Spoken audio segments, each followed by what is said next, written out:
In the spring mist of Hong Kong, 1950, a boy named Lee Junfan, whom the world would come to know as Bruce Lee, was learning to fight, not just with his fists, but with his spirit.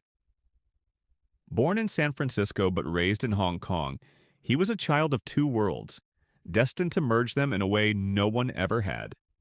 From a young age, Bruce trained under the legendary Ip Man, mastering Wing Chun with a fury that belied his small frame. But even then he felt the ancient forms were too rigid, too bound by tradition.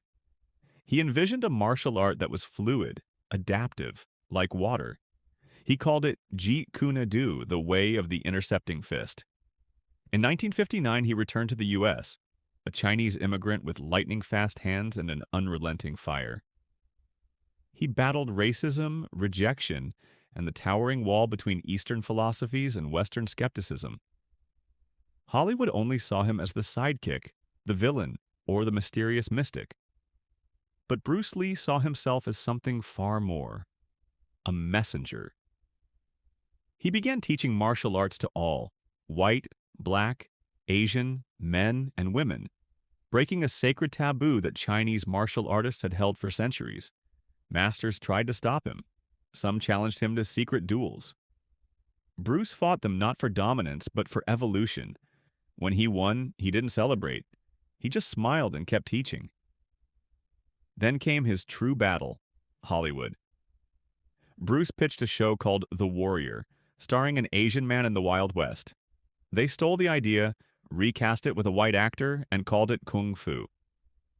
Bruce, undeterred, turned to Hong Kong. There, he didn't just act. He directed, choreographed, and edited. The Big Boss, Fist of Fury, The Way of the Dragon. These weren't just films. They were declarations. His every move was poetry, his every punch a statement. In 1973, Enter the Dragon launched him into global superstardom.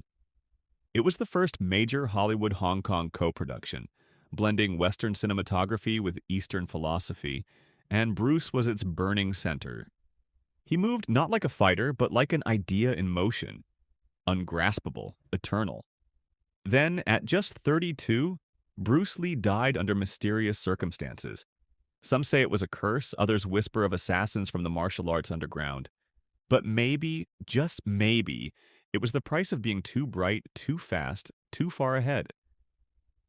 He became legend because he was no longer bound by flesh. Today, Bruce Lee is not just a martial artist. He is a symbol of discipline, defiance, and unity.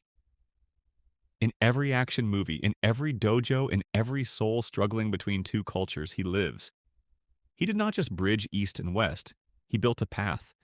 And then he became the dragon that flies across it, forever.